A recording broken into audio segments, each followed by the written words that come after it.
Bonjour et bienvenue sur cette vidéo où nous allons parler de l'histoire de l'argent. Je m'appelle Guillaume Baldassi et je suis un jeune homme qui a toujours eu envie d'apprendre et de comprendre comment fonctionne le système dans lequel nous vivons aujourd'hui. En ce qui concerne l'argent et le système économique actuel, beaucoup de choses à savoir. Et après de longues recherches, je vais vous expliquer un petit peu ce que j'ai pu trouver sur le fonctionnement et l'histoire du système traditionnel et puis surtout sur l'évolution de ce système monétaire que nous allons connaître sur les mois et les années à venir. L'histoire de l'argent, elle commence il y a très longtemps. L'argent existe depuis environ 400 ans avant Jésus-Christ sous forme matérielle, c'est-à-dire que la valeur d'une pièce, la valeur de l'argent était donnée par son support. Exemple, la valeur d'une pièce d'or valait la valeur en or du poids de cette même pièce. Pour exemple, la valeur donnée par le support, nous avions la lonie, le daric, le sou, le denier, le sesterce, le louis, le solidus. Peut-être que certains sont plus connus que d'autres. Par exemple, le sesterce, où on a, par exemple, dans Astérix et Obélix, on parle souvent de cette monnaie. Le denier ou le sou qui sont assez connus, et puis le fameux louis d'or qui est mondialement connu aujourd'hui puisque c'est une pièce de collection qui a beaucoup de valeur. Bien plus tard, au XIXe siècle, il y a eu l'apparition de ce qu'on appelle le système fiduciaire. Le système fiduciaire, ça a tout simplement été l'impression de billets et de nouvelles pièces en vulgaire métal, donc des pièces de métal et des billets papier. L'objectif du système fiduciaire a simplement été d'augmenter la masse monétaire en circulation pour une raison très simple, c'est qu'il n'y avait plus suffisamment d'or pour frapper suffisamment de monnaie pour une utilisation quotidienne adapté à la masse puisque la population avait énormément augmenté. En même temps, il y a eu la création de ce que l'on appelle les réserves fractionnaires. Alors, ce n'est pas l'objet de la vidéo d'aujourd'hui, mais je vous invite à faire vos recherches sur les réserves fractionnaires. En quelques mots, c'est l'une des multiples façons dont les banques créent de l'argent avec les crédits aux consommateurs, par exemple. Le système fiduciaire, apparu au XIXe siècle, nous avions eu le thaler, qui est pour être plus exact, l'ancien nom du dollar, la lettre de change, la monnaie volante qui était plus une appellation, le papier-monnaie qu'on appelle aujourd'hui le billet, et puis d'une manière plus répandue dans notre langage, le franc, l'euro, et puis dans les autres monnaies dans le monde, le yen, le franc suisse, la livre, on a aussi le dinar, on a aussi le dirham. Il y a énormément de monnaies aujourd'hui qui sont en circulation avec le système fiduciaire.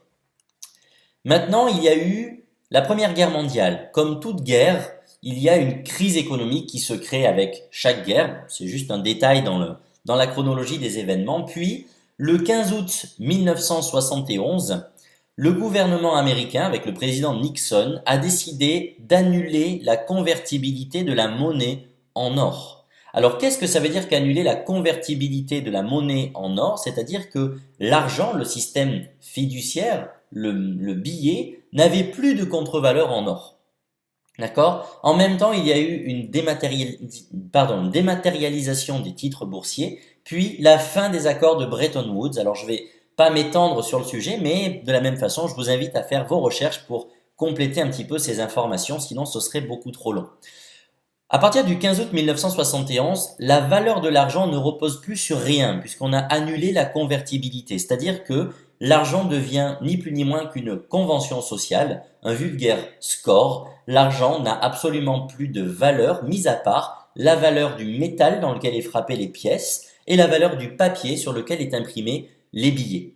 Et puis, un petit peu en même temps, l'informatique, le numérique a commencé à se développer, puis nous sommes passés sur une monnaie qui est de plus en plus numérique avec l'apparition de la gestion des comptes en ligne. Et là, on est passé sur une monnaie qui s'appelle scripturale, c'est-à-dire qui se numérise de plus en plus. Puis il y a eu la Deuxième Guerre mondiale, bon, c'était un petit peu avant, mais bon, dans la chronologie, la Deuxième Guerre mondiale, puis la crise économique de 2007 qui a touché le monde entier. Cette crise économique est très importante à comprendre. Beaucoup de gens aujourd'hui, quasiment tout le monde sait qu'il y a eu une crise économique majeure en 2007. Très peu de gens sont capables de l'expliquer, mais c'est pourtant ce qui conditionne tout ce qu'il s'est passé derrière. Pour l'expliquer très simplement, la crise économique de 2007 est partie de ce que l'on appelle la crise des subprimes en Amérique, c'est-à-dire la hausse des taux de la Réserve fédérale. Pour l'expliquer simplement, la Réserve fédérale, c'est la banque des banques. puis automatiquement une hausse de taux des remboursements des crédits, puisque si les banques se voyaient prêter par la Réserve fédérale à des taux plus élevés, ces mêmes banques ont dû prêter à leurs propres clients, c'est-à-dire nous, entre guillemets, consommateurs ou entreprises, à des taux plus élevés aussi, pour pouvoir rentrer dans leurs frais. Ce qui a engendré, suite à la mise en place du taux de défaut à 15%, une chute du prix de l'immobilier qui s'explique très simplement, une hausse d'un taux de défaut à 15%. Sur un crédit à la consommation, ce n'est déjà pas très agréable, mais sur un crédit immobilier de plusieurs dizaines, centaines de milliers de dollars, voire millions de dollars, les crédits sont devenus irremboursables. Donc les créditeurs ne pouvant plus rembourser leurs prêts, il y a eu une faillite des banques et des fonds d'investissement. Et cette faillite des banques et des fonds d'investissement a créé un déséquilibre des marchés internationaux, donc à partir des États-Unis d'Amérique, lié à l'immobilier, puis après ce déséquilibre s'est répandu. Le Fonds monétaire international et les hautes instances financières internationales ont demandé un rééquilibre de l'économie mondiale, ce qui ne veut absolument rien dire, mais c'est pourtant en ces mêmes termes que l'information a été donnée. En ce qui concerne l'Europe, de notre côté, la Banque centrale européenne a demandé un remboursement anticipé de la dette des pays les plus endettés en fonction de leur PIB, leur produit intérieur brut, et du nombre d'habitants. Si vous vous rappelez, il y a quelques années, il s'agissait de la Grèce. Et la Grèce a trouvé comme solution d'imprimer pour plusieurs milliards d'euros de masse monétaire dans le but d'augmenter la masse monétaire en circulation, d'augmenter les flux et de redynamiser leur économie. Le problème, c'est qu'en imprimant massivement de la monnaie, on rentre dans une période d'hyperinflation, c'est-à-dire qu'au plus on crée de la monnaie, au plus la valeur de l'unité se dévalorise, tout simplement. Donc l'euro grec se dévalue, les actions des entreprises ont chuté, puisque forcément la monnaie sur laquelle reposent les actions a perdu de sa valeur. Les entreprises ont donc mis la clé sous la porte.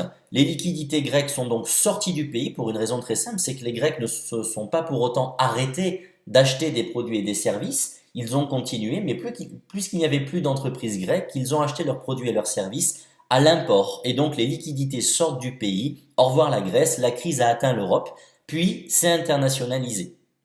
Pour avancer un petit peu, comme toute crise, comme toute guerre, il y a toujours un aspect positif, c'est que les conflits, les tensions poussent l'être humain au progrès. Et le progrès de 2007-2008 avec la crise économique s'appelle la blockchain, l'apparition d'une nouvelle technologie qui a permis de rentrer dans une quatrième ère de la monnaie, l'ère, si on peut appeler ça digitale, avec l'apparition des premières crypto-monnaies, le Bitcoin, suivi de plus de 800 autres crypto-monnaies, presque 1000 aujourd'hui. Et on distingue aujourd'hui deux types bien distincts de monnaies digitales, de crypto-monnaies qui sont vraiment différents et des utilités différentes. On va les voir un petit peu. Le Bitcoin, depuis 2008, est arrivé avec la fameuse technologie de la blockchain. Je vais vous expliquer un petit peu qu'est-ce que c'est que cette technologie. Les crypto-monnaies aujourd'hui se séparent en deux catégories, comme je viens de vous l'expliquer. Les crypto-monnaies à vocation système économique, c'est-à-dire pour faire fonctionner un écosystème, et puis les crypto-monnaies à vocation spéculative. On va faire la différence juste après. La fameuse technologie de la blockchain, qu'est-ce que c'est? La blockchain, c'est une innovation technologique mondiale qui a révolutionné le domaine de la transmission et du stockage d'informations. On appelle aujourd'hui la blockchain l'Internet 2.0. C'est une technologie qui permet la suppression des intermédiaires, un gain de temps majeur, qui emmène un niveau de sécurité et de traçabilité inégalé à ce jour. Alors ça, pour vous l'expliquer simplement, blockchain, ça veut dire chaîne de blocs. Alors imaginez tout simplement une chaîne avec des maillons, où chaque maillon est en réalité un bloc de données, un bloc d'informations. Si l'on veut par exemple modifier une information, on ne peut pas ouvrir un maillon, sinon on casserait la chaîne. Par contre, on peut ajouter un maillon au bout de la chaîne avec une nouvelle information mise à jour, ce qui permet de garder l'historique complet, la traçabilité des anciennes informations.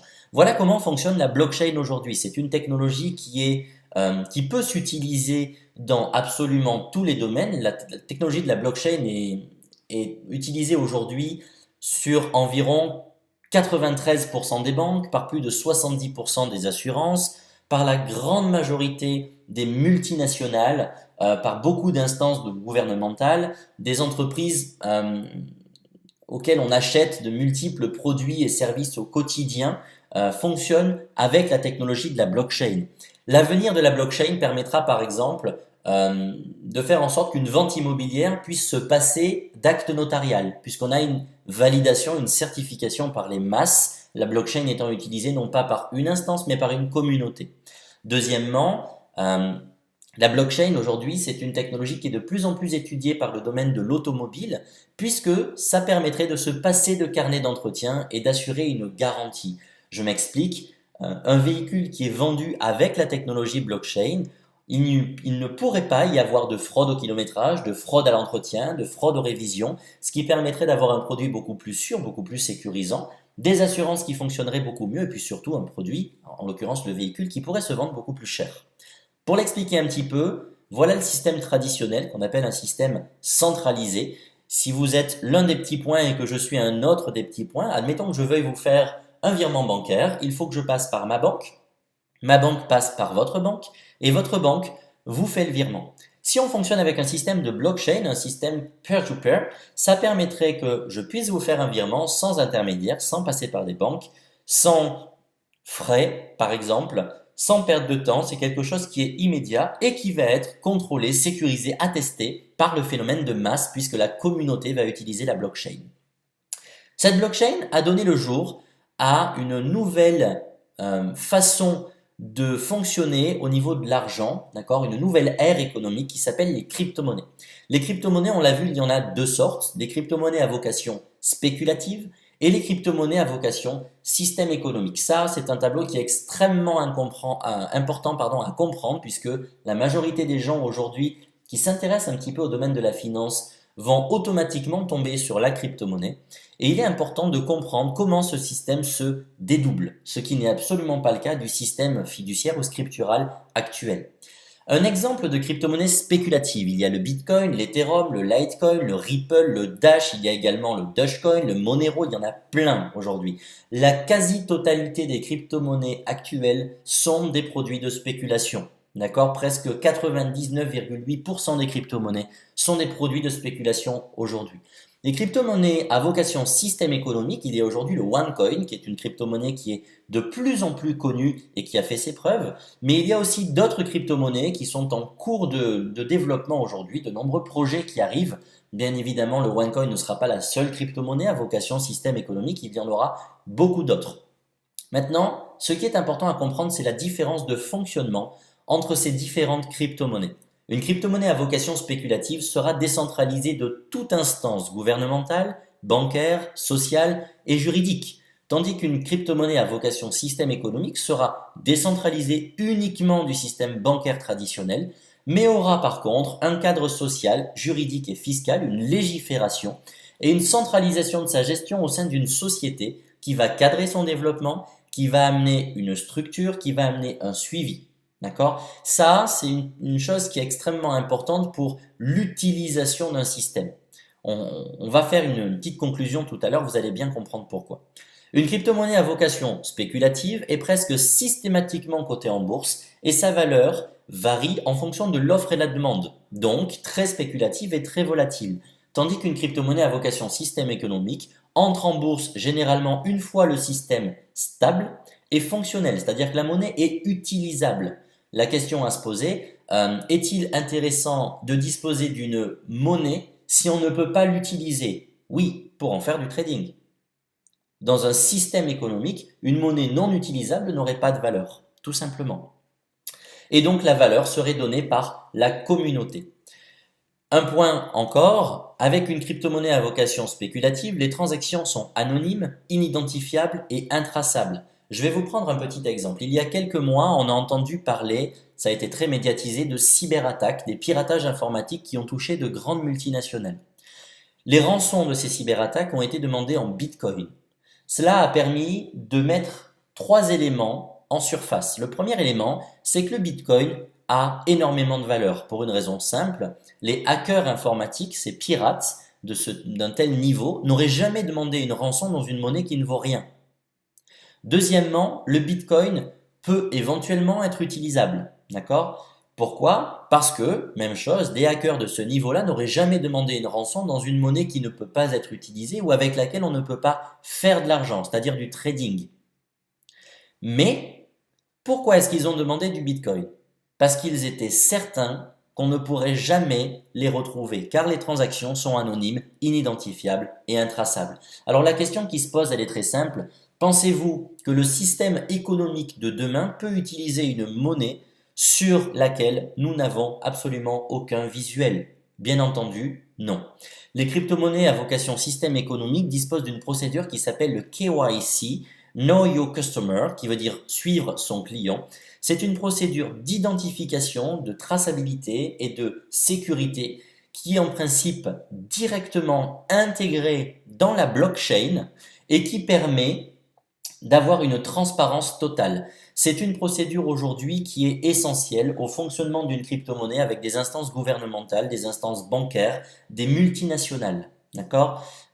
C'est essentiellement cette procédure-là qui va faire une énorme différence entre les crypto-monnaies spéculatives et les crypto-monnaies à vocation de système économique. Encore un point, les crypto-monnaies à vocation spéculative nécessitent des connaissances, des compétences, de l'expérience en trading ou alors du matériel coûteux pour miner, c'est-à-dire créer la crypto-monnaie. Alors peut-être que certains parmi vous vont dire oui, mais maintenant il existe des plateformes qui permettent du trading très simple, sans prise de risque. C'est vrai, il existe des plateformes aujourd'hui qui sont très dangereuses et il existe également des plateformes de trading qui sont très sécurisées, qui sont très faciles de prise en main, qui sont très accessibles. C'est la vérité. Maintenant, personne ne peut nier un fait, c'est que lorsqu'on parle de trading, on parle de jouer avec une valeur que l'on ne maîtrise pas. Et vous pouvez demain avoir la plateforme de trading la plus sécurisée et la moins risquée au monde. Vous allez trader une valeur, une monnaie, une action, peu importe, dont vous ne maîtrisez pas la valeur. C'est-à-dire que si ce que vous tradez perd de la valeur, vous perdrez de l'argent quand bien même vous aurez une plateforme extrêmement sécurisée. Bien entendu, vous pouvez gagner de l'argent aussi, c'est une certitude. Je ne suis pas non plus en train de vous dire que investir dans le Bitcoin, l'Ethereum, le Litecoin, le Ripple, le Dash, le Monero ou quoi que ce soit est une mauvaise idée. Bien au contraire, les crypto-monnaies, quelles qu'elles soient, ont toutes un avenir radieux puisque le système de monnaie digitale va à terme remplacer le système économique que nous utilisons aujourd'hui. Et cela, ça a été déjà prévu et prouvé par la plupart des économistes et des passionnés du monde de la finance. Donc bien entendu que l'investissement dans une crypto-monnaie quelle qu'elle soit est un très bon investissement, mais à long terme. La question est quels sont vos objectifs? Est-ce que c'est de trader et de faire de l'argent sur le court terme? À ce moment-là, à vos risques et périls, entre guillemets, mais je ne suis pas très compétent dans ce domaine, donc je vous invite à vous rapprocher d'une personne qui pourra vous renseigner. Et si vous voulez une crypto-monnaie à vocation système économique avec une augmentation du pouvoir d'achat qui est notable dans l'immédiat, avec une sécurité, avec un avenir radieux sur l'utilisation, c'est-à-dire tous les jours pouvoir se servir de votre crypto-monnaie pour aller acheter des produits et des services du quotidien, ça existe déjà. Renseignez-vous auprès de personnes qui travaillent dans les crypto-monnaies à vocation système économique. Donc, pour renvoyer l'équivalent de l'autre côté, une crypto-monnaie à vocation système économique est dotée généralement d'un écosystème économique et éducatif qui offre de multiples opportunités, c'est-à-dire détenir un portefeuille, un développement possible, une utilisation, des partenariats, du marketing relationnel, le MLM, multilevel marketing, du caritatif, des technologies. Il y a une multitude de vecteurs de développement possibles avec ces crypto-monnaies puisque nous ne parlons pas d'une monnaie, mais nous parlons d'un système économique qui est donc composé d'une multitude de facettes. Et enfin, les crypto-monnaies à vocation spéculative sont en principe pas très éthiques et restent une valeur marchande lobbyiste, tandis que les crypto-monnaies à vocation système économique sont des systèmes beaucoup plus accessibles, beaucoup plus égalitaires et beaucoup plus éthiques. On va rentrer un petit peu dans le détail, vous allez comprendre pourquoi. Le monde d'aujourd'hui face à l'argent, c'est très simple. 97% des gens en moyenne travaillent pour l'argent et 3% des gens seulement font travailler l'argent pour eux. L'état du système bancaire traditionnel dans le monde laisse à désirer. Le système est élitiste. La vétusté du système actuel monétaire fait en sorte que nous reproduisons tout le temps les mêmes erreurs. Je m'explique un petit peu, d'accord? 97% des gens travaillent pour l'argent, 3% font travailler l'argent pour eux. Regardez simplement votre enfance, votre scolarité, qu'est-ce que vous avez appris à l'école? Est-ce qu'à l'école, on vous a appris à avoir confiance en vous, à entretenir de bonnes relations avec les gens, à faire travailler l'argent pour vous, à gérer vos finances, à vous fixer des objectifs dans la vie, à mettre en place un plan d'action cohérent pour les atteindre? Ou est-ce qu'on vous a dit que la meilleure vie que vous pouviez avoir, c'était de longues études, un bon diplôme pour trouver un bon travail avec un bon salaire? D'accord? Je ne suis pas en train de critiquer le système, je suis simplement en train de montrer que si 97% des gens travaillent pour l'argent, ils travaillent pour, entre guillemets, les 3% restants. La différence entre ces deux catégories de personnes, c'est simplement l'éducation financière qu'ils ont reçue. Sans éducation financière, on travaille pour l'argent. Avec une éducation financière, on peut travailler l'argent. Mais on va jouer différemment avec l'argent pour que l'argent puisse travailler pour nous. Ce n'est plus tabou. D'accord? Quand je dis que l'état du système bancaire traditionnel dans le monde laisse à désirer et que le système est élitiste, vétuste, c'est tout simplement parce que, regardez une chose très simple, il y a des régions dans le monde où les gens n'ont pas accès à l'eau potable, n'ont pas accès à l'eau courante, ne mangent pas forcément à leur faim, mais ils ont par contre une connexion Internet et un smartphone ou un ordinateur dans leur village. Ce qui montre bien qu'il n'y a pas de système bancaire, mais qu'on pourrait utiliser grâce à la blockchain et aux monnaies digitales, euh, mettre en place un système économique qui permettrait de financer des infrastructures liées à la santé, liées à l'éducation et à tout le reste. D'accord? Pourquoi est-ce que le système est élitiste également? On sait très bien que dans les pays émergents, nous n'avons pas du tout les mêmes avantages et les mêmes intérêts en banque que nous ici dans les pays occidentaux. Mais je vais aller plus loin. Si vous avez ici un revenu mensuel net jusqu'à 5 000 € par mois, qui peut déjà être un très bon revenu mensuel net pour la majorité des gens, ben vous êtes très loin d'avoir aussi les mêmes avantages économiques et les mêmes intérêts que si vous arrivez dans une banque privée avec 1 million d'euros en liquide. Pourtant, nous sommes dans le même pays, avec les mêmes lois et normalement la même éthique. Eh bien, la preuve que non, le système est élitiste. D'accord? Je discutais encore hier soir avec une personne qui travaille dans le système bancaire et qui me disait avoir une grille de tarification où, en fonction du revenu des gens, ben, le taux de prêt d'un crédit à la consommation ne sera pas le même. D'accord? Les banques font de l'argent par rapport à ça aujourd'hui et voilà comment fonctionne le système actuel. La monnaie n'a pas de valeur, on l'a vu depuis 1971, c'est une convention sociale et puis les gens y croient. On sait que l'argent ne vaut rien, mais on continue d'en vouloir plus, d'accord? Puisque c'est ce qui donne aujourd'hui la valeur de notre vie malheureusement. La valeur est donnée par les hautes instances financières, l'argent est aujourd'hui un outil de pouvoir et rien de plus. Alors pourquoi la crypto-monnaie et pourquoi bien choisir la crypto-monnaie? C'est très simple. La crypto-monnaie utilisée demain comme système économique, je ne parle plus de spéculation, je parle vraiment d'une utilisation d'un système économique, devra automatiquement, obligatoirement répondre à des critères très précis.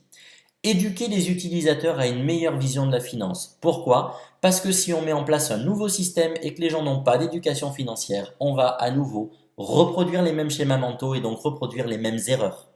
Proposer un nouveau système économique accessible, égalitaire et éthique. La valeur de l'unité d'une crypto-monnaie sera la même partout dans le monde, quels que soient les pays, les classes sociales, les régions. D'accord? La monnaie sera égalitaire. Et puisque l'on fonctionne avec une blockchain, il n'y aura plus de contraintes, il n'y aura plus d'obligations à respecter et donc la monnaie deviendra accessible et égalitaire et éthique dans le sens où personne n'aura plus d'avantages ou d'intérêts que d'autres en utilisant cette même monnaie.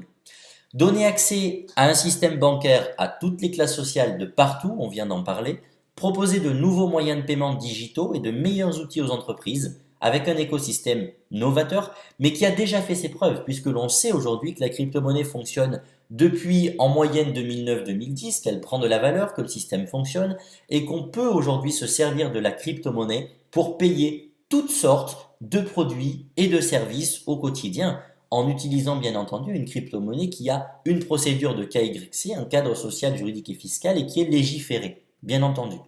Apporter aux entreprises et aux particuliers une monnaie stable, sécurisée, traçable, structurée, légiférée et lui donner une utilité dans le monde réel. Je pense qu'on en a suffisamment parlé aussi.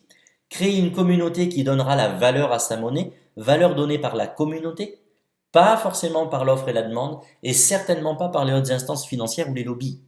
Et créer un outil de confiance pour les échanges et redonner à l'argent ses lettres de noblesse, c'est-à-dire un moyen d'échange et non plus un outil de pouvoir. Et ça, c'est quelque chose qui est très important. Donc l'histoire de l'argent, je pense qu'on a fait un petit peu le tour. Je pense que vous avez vu vers quoi se dirige le système économique. Qu'on le veuille ou non, peu importe, le système de crypto-monnaie remplacera à terme le système fiduciaire que nous utilisons actuellement. C'est une certitude. Je vous invite à faire vos recherches. Maintenant que on a vu un petit peu ce vers quoi se dirige le système, il est important d'en comprendre le fonctionnement. Et puis, moi, si je peux vous donner un conseil personnel, c'est d'anticiper, de ne pas vous laisser mener en bateau, entre guillemets, par les banques et de faire des choix aujourd'hui qui vous permettront d'assurer une stabilité financière plus tard, d'accord? En étudiant ce vers quoi se dirige le système, en regardant quels sont vos objectifs à court terme, moyen terme, long terme. Est-ce qu'on est plus sur du trading? Est-ce qu'on est plus sur un système éducatif ou sur un système d'utilisation? Et puis, éventuellement, de faire un choix, peu importe à quelle hauteur, pour pouvoir mettre un pied dans le monde économique de demain. Donc, l'histoire d'argent n'a pas fini de s'écrire. Je vous remercie en tout cas pour votre attention. N'hésitez pas à partager cette vidéo si elle a pu vous parler et si elle a pu vous donner de l'information. Je vous souhaite en tout cas une excellente continuation.